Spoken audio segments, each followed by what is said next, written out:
Here's something good. A construction supply company donated a new truck to a Green Country volunteer fire department. News on 6's Dominique O'Neill has more. Dominique? Yes, the Dolese Brothers Company, which is based in Oklahoma City, donated 4 2011 Peterbilt cab trucks to multiple rural fire departments across the state.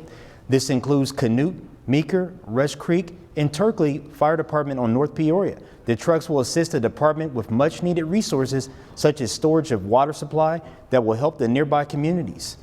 Dominique O'Neill, Oklahoma Zone, News on 6.